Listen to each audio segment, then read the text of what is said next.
بسم اللہ الرحمن الرحیم۔ شروع اللہ کے نام سے جو بڑا مہربان اور نہایت ہی رحم کرنے والا ہے۔ تمام حضرات سورہ فاتحہ اور پھر درود پاک پڑھ لیجئے۔ اعوذ باللہ من الشیطان الرجیم، بسم اللہ الرحمن الرحیم، الحمدللہ رب العالمین، الرحمن الرحیم، مالک یوم الدین، ایاک نعبد و ایاک نستعین، ایاک نعبد و ایاک نستعین، ایاک نعبد و ایاک نستعین، اہدنا الصراط المستقیم، صراط الذین انعمت علیہم غیر المغضوب علیہم ولا الضالین، آمین۔ اللہم صلی علی محمد وعلی آل محمد کما صلیت علی ابراہیم وعلی آل ابراہیم انکا حمید مجید۔ اللہم بارک علی محمد وعلی آل محمد کما بارکت علی ابراہیم وعلی آل ابراہیم انکا حمید مجید۔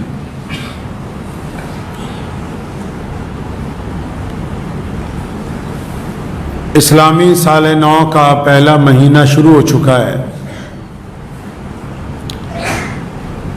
محرم کی آج 9 تاریخ ہے۔ کل یعنی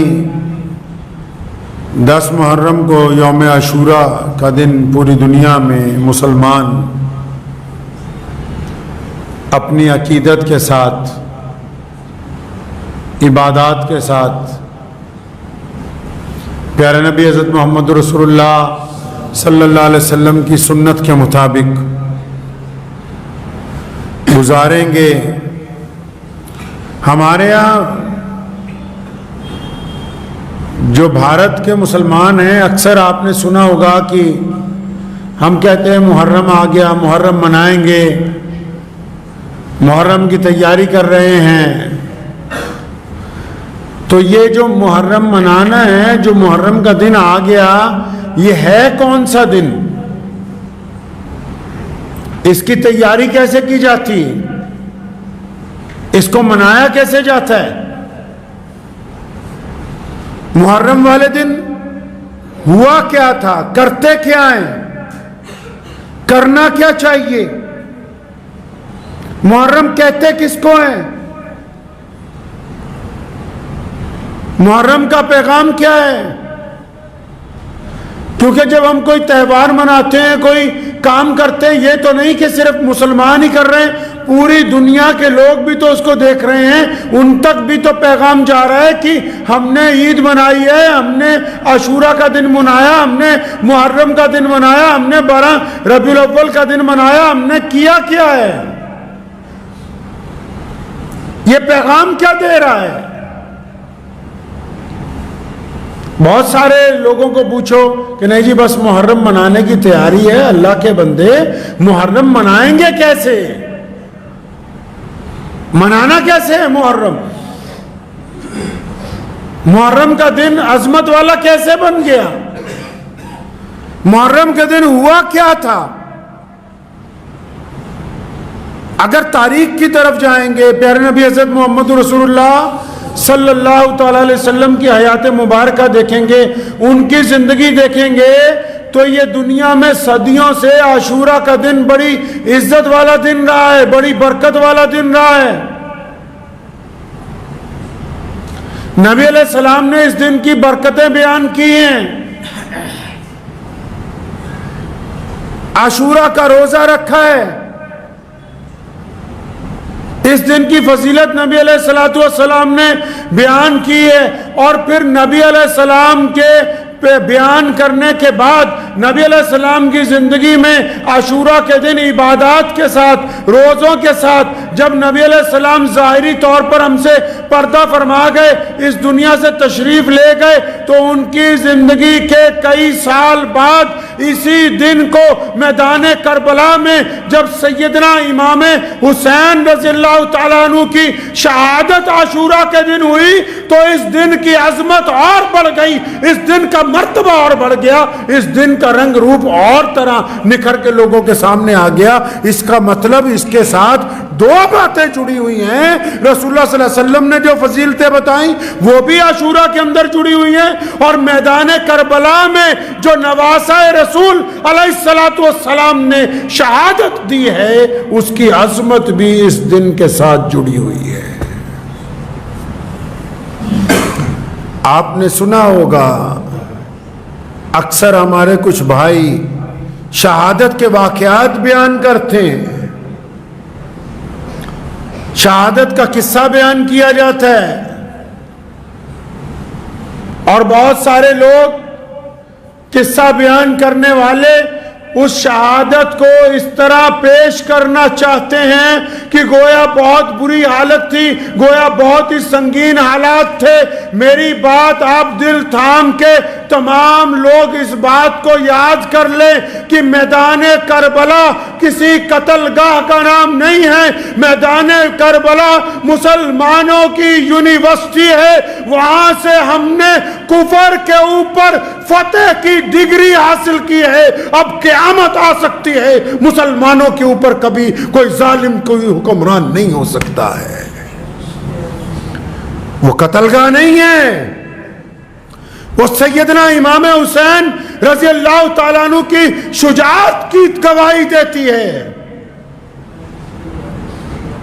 وہ سیدنا عمر بن علی رضی اللہ تعالیٰ عنہ، سیدنا عثمان بن علی، یہ دونوں جو بیٹے ہیں مولا علی رضی اللہ تعالیٰ عنہ کے، جن کا نام اپنے دوستوں کے نام پر رکھا، جنہوں نے اپنے بھائی کے ساتھ شہادتیں دی ہیں، یہ ان کی داستان ہے، جنہوں نے سیدنا امام حسین کے ساتھ وفاداری نبھائی ہے، جنہوں نے اپنے نانا کے دین کے لیے قربانی دی ہے۔ قیامت تک کے لیے مسلمانوں کے لیے یہ عزت کی بات ہے کہ ہمارے پاس قربانی کا علم بردار، ہمارے پاس فتح کا علم بردار، ہمارے پاس ظلم کے خلاف اٹھایا جانے والا علم اگر کسی ذات کے ہاتھ میں ہے تو سیدنا امام حسین رضی اللہ تعالیٰ عنہ کے ہاتھ میں ہے۔ کون کہتا ہے؟ اٹھائیں داستان کربلا کی، کربلا نے تو ہمیں درس دیا۔ عرف عام میں آپ کو سمجھانا چاہتا ہوں، آپ کو پتا ہے کس بات کی لڑائی ہوئی؟ محرم صرف ڈنڈے لے کے سڑکوں پہ نکل کے ہلڑ بازی منانے کا نام نہیں ہے، اور وہ لوگ یاد رکھیں جن کی حلق سے شراب کے قطرے نیچے اترتے ہیں وہ جتنی زور سے مرضی ہمارے مولا حضرت علی رضی اللہ تعالیٰ عنہ کا نام لیتے رہے، جب تک مولا علی کے نقش قدم پر نہیں چلتے قیامت آ سکتی ہے، ان کا اسلام کے ساتھ تعلق نہیں جڑ سکتا ہے، ان کا اسلام سے تعلق نہیں جڑ سکتا۔ کس بات کی لڑائی ہے؟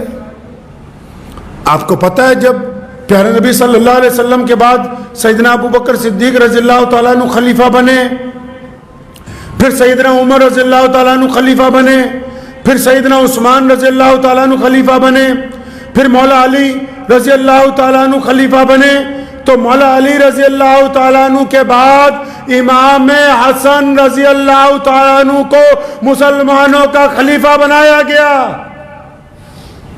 وہ ظالم سنیں کان کھول کے جو یہ سمجھتے ہیں کہ کرسی کی لڑائی تھی، اقتدار کی لڑائی تھی، ارے سیدنا امام حسین کے گھر میں ان کے والد کے بعد خلافت ان کے پیروں میں تھی،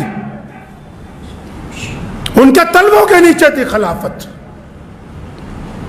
سیدنا امام حسن رضی اللہ تعالیٰ عنہ کو خلیفہ بنایا گیا،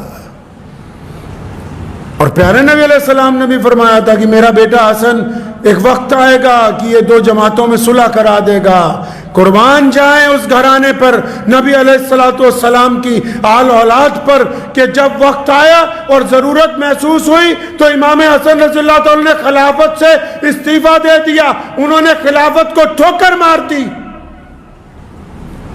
سیدنا امام حسین رضی اللہ تعالیٰ عنہ کربلا کے میدان میں خلافت کا تخت لینے نہیں گئے تھے، وہ اس لیے کربلا کے میدان میں گئے، انہوں نے اس لیے یزید کے خلاف علم اٹھایا، انہوں نے اس لیے اس دور کی باطل حکومت سے ٹکرائے، کیونکہ حکومت یہ چاہتی تھی کہ جو نانا کا دین ہے، حکومت یہ چاہتی تھی کہ جو انسانوں سے بھلائی کا رویہ ہے، حکومت یہ چاہتی تھی کہ جو لوگوں کے اندر برابری ہے، حکومت یہ چاہتی تھی کہ جو لوگوں کے اوپر ایمانداری قائم کی گئی ہے اس کو ختم کر کے گنڈا گردی کا راج لے کے آئے۔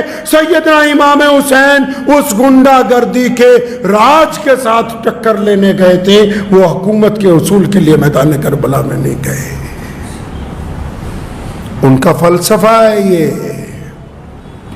محرم منانی ہے، محرم تو کہتی ہے یوم عاشورہ کی عظمت ہے اپنی جگہ، وہ سالم ہے، کوئی انکار نہیں، لیکن آؤ محرم کا دن ہے، 10 محرم کا دن ہے، کربلا کا میدان ہے، تپتی ہوئی ریت ہے، سامنے دشمن ہے، ادھر تھوڑے سے لوگ ہیں، اور سیدنا امام حسین رضی اللہ تعالیٰ عنہ جب نماز کا وقت ہوتا ہے تو ہزاروں دشمنوں کی پرواہ کیے بغیر اس تپتی ہوئی ریت پر اپنے رب کے حضور نماز کے لیے سجدہ ریز ہو جاتے ہیں۔ تو کیا آج حسین کا نعرہ لگانے والے محرم کے دن مسجد میں جماعت کے ساتھ نماز ادا کرتے ہیں کہ نہیں کرتے؟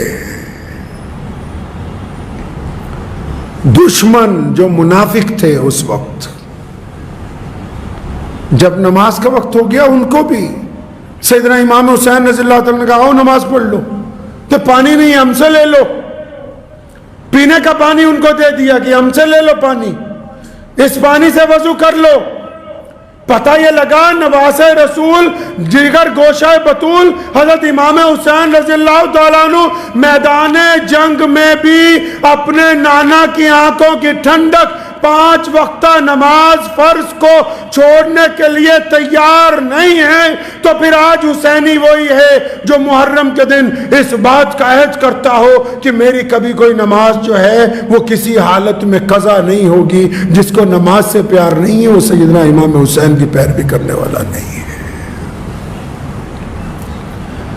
سیدنا امام حسین رضی اللہ تعالیٰ نے کربلا کے میدان میں جو کام انہوں نے کیا دنیا کے لیے آئیڈیل بنا ہے یہ۔ اگر آپ وشو کا اتہاس اٹھائیں گے، اگر آپ بڑے بڑے لوگوں کی زندگی پڑھیں گے، اگر گاندھی جی کی بھی آپ زندگی پڑھ لیں گے، اگر بڑے بڑے دنیا میں جو لوگ انقلاب لے کے آئیں ان کی زندگی پڑھیں گے نا، تو وہ یہ خود کہتے ہیں کہ ہم نے جب سوچا کہ انقلاب برپا کرنا ہے، ہم نے سوچا کہ ظالم کے خلاف بولنا ہے، ہم نے سوچا کہ اس سسٹم کو صحیح کرنا ہے، تو ہمت نہیں ہوتی تھی کہ ہم تو تھوڑے سے لوگ ہیں، لیکن کہا کہ جب سیدنا محمد رسول اللہ کے نواسے کو دیکھا، جب کربلا کے میدان میں امام حسین رضی اللہ تعالیٰ عنہ کو تنہا دیکھا، جب ان کو چند بھائیوں کے ساتھ دشمن سے ٹکراتے ہوئے دیکھا، جب ان کے بچوں کی شہادتیں دیکھی، تو پھر دل نے یہ کہا کہ حسین تو یہ کہہ گئے کہ اب قیامت تک جو لوگ چاہیں گے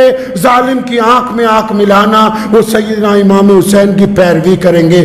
ظالم سے آنکھ ملانے کی سنت جو قائم کی ہے وہ امام حسین رضی اللہ تعالیٰ نے کی۔ چمچا گریوں کی سنت نہیں، خوشامد کی نہیں، صلح کی نہیں۔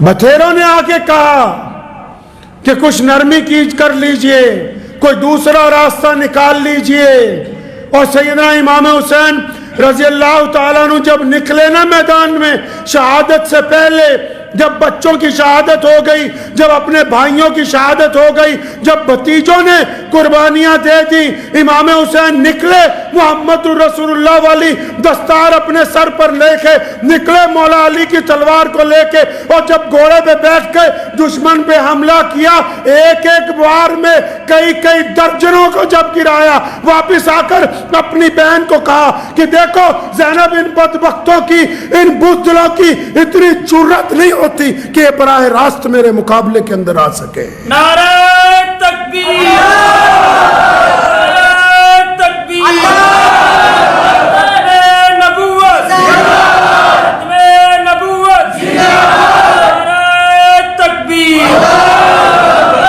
یہ کربلا کے میدان کا درس ہے۔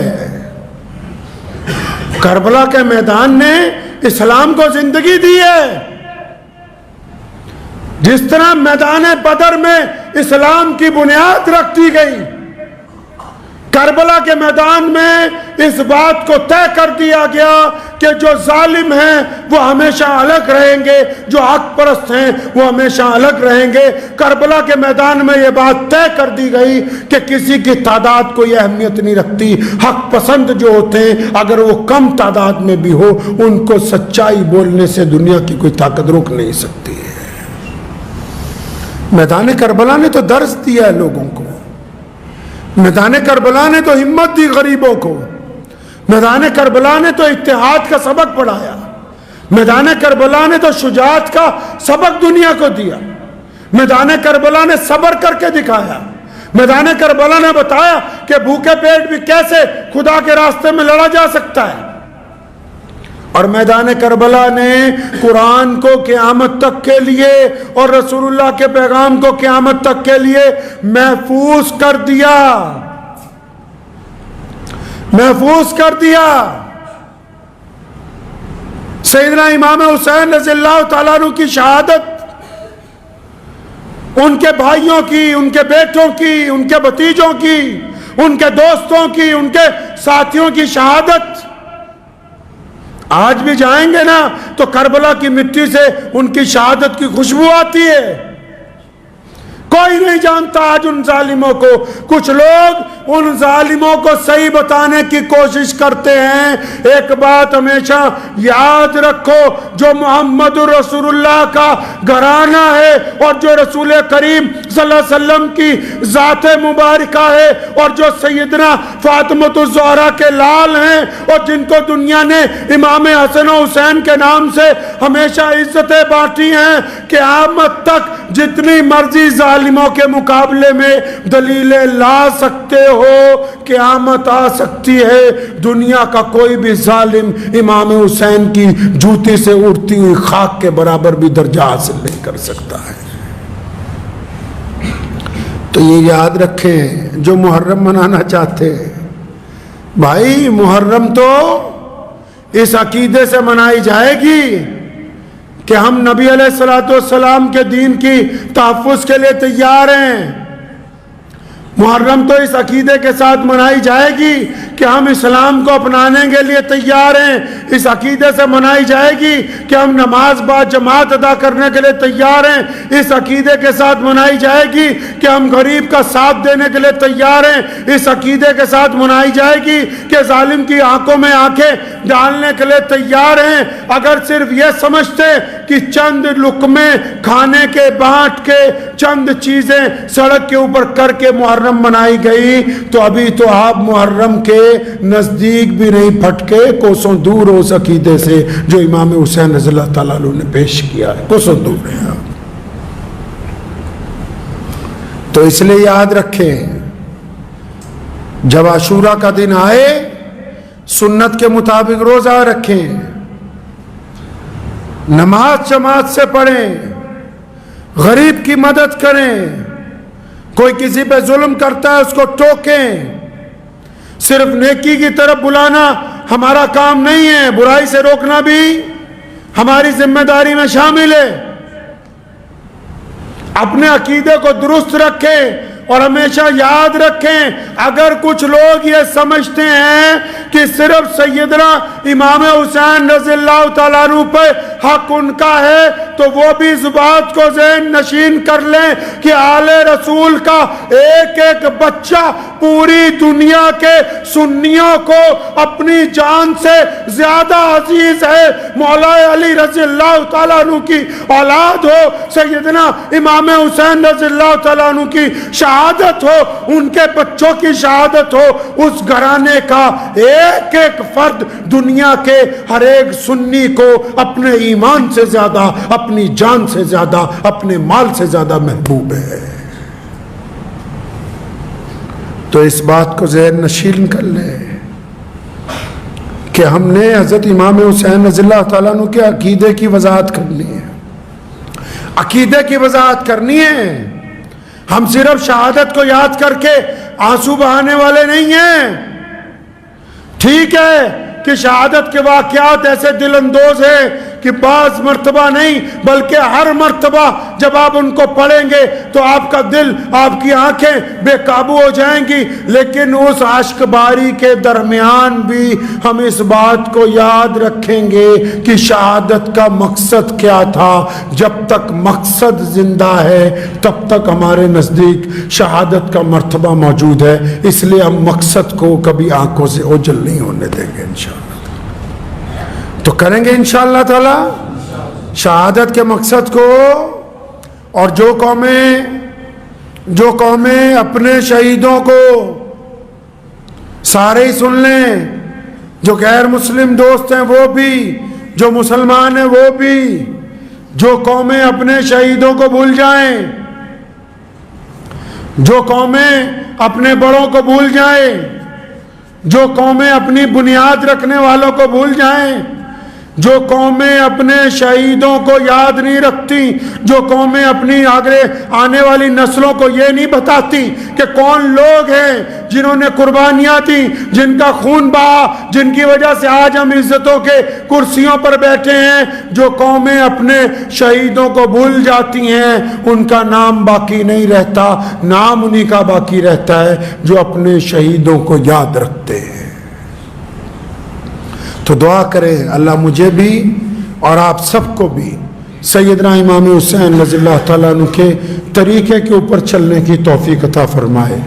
اللہ تعالیٰ اس مقصد پہ چلنے کی توفیق عطا فرمائے جو حضرت امام حسین رضی اللہ تعالیٰ عنہ نے پوری دنیا کے انسانوں کے لیے عطا فرمایا. چلتے چلتے آج ایک بات محرم کے عنوان سے گزشتہ 2 دن پہلے سامنے آ گئی. ہمارے ملک کی وزیر مملکت جو اقلیتی امور کی منتری ہیں محترمہ سمرتی ایرانی صاحبہ, انہوں نے ایک بیان دیا آج سے 3 دن پہلے کہ آندھرا پردیش کا جو وقف بورڈ ہے وہ قادیانیوں کو یہ نہیں کہہ سکتا کہ آپ اسلام سے خارج. وقف بورڈ کہے یا نہ کہے یہ الگ بات. اتنی ذمہ دار عہدے پر جو بندہ بیٹھا ہو, یہ جو خاتون بیٹھی ہیں جو اقلیت کی وزیر ہے, مائنورٹیز کی وزیر ہیں بھارت کے اندر, وہ قادیانیوں کے حق میں بیان دینے سے پہلے کیا یہ ضروری نہیں سمجھتی کہ یہ پتہ کر لیا جائے کہ یہ قادیانی جو اپنے آپ کو احمدی کہتے ہیں یہ ہے کس بلا کا نام, ہیں کون یہ. اور یہ یاد رکھیں آپ کے پاس کوئی ایسی طاقت نہیں ہے کہ آپ کسی کو اسلام میں داخل کر دیں یا خارج کر دیں. یہ دنیا میں اللہ اور اس کے رسول کا جو دستور مسلمانوں کو ملا ہے جس کو ہم قرآن اور حدیث کہتے ہیں, قرآن اور حدیث سے یہ طے ہوگا کہ کون بندہ مسلمان ہے کون مسلمان نہیں ہے. کوئی بھی حکومت ہمارے ذاتی قانون کے اندر ہمارے اندر کبھی بھی دخل نہیں دے سکتی. پہلی بات. دوسری بات, عام لفظوں میں سمجھ لیں محترمہ صاحبہ کہ اگر کوئی آدمی, جس طرح آپ بھاجپا کی عہدے دار ہیں, اگر کوئی آدمی بھاجپا کی نیتیوں سے, بھاجپا کے سدھانتوں سے سہمتی نہ جتاتا ہو, پارٹی میں رہ کے پارٹی کے خلاف بات کرے, تو آپ کیا کرو گے؟ آپ اس کو پارٹی سے نکال دو گے. اگر کوئی وزارت میں رہ کے اپنی سرکار کے خلاف نکتہ چینی کرے کیا کرو گے؟ اس کو سرکار سے نکال دو گے. اس کو باہر رہ کے جینے کا حق ہے لیکن پارٹی میں رہنے کا حق نہیں ہے. اسی طرح کوئی بھی بندہ جو اسلام میں رہنا چاہتا ہے اللہ کی عبادت کے ساتھ، اگر وہ یہ کہتا ہے کہ نعوذ باللہ حضور صلی اللہ علیہ وسلم جو ہمارے نبی ہیں، پیارے پیغمبر کی جگہ کوئی اور بندہ نعوذ باللہ نبی بن کر آیا تو قیامت آ سکتی ہے، وہ اسلام میں نہیں رہ سکتا ہے. نعرہ تکبیر، نعرہ تکبیر، ختم نبوت، ختم نبوت، نعرہ تکبیر. تو اس کو تو چھوڑ دیجئے کہ وقف بورڈ کے پاس ادھیکار ہے یا نہیں، وقف بورڈ کہے یا نہ کہے. دنیا بھر کے عالموں نے کہا، دنیا بھر کے مسلمانوں نے 100 سال پہلے اس لیے فیصلہ کیا. اور یہ بھی سنیے فیصلہ کیوں کیا.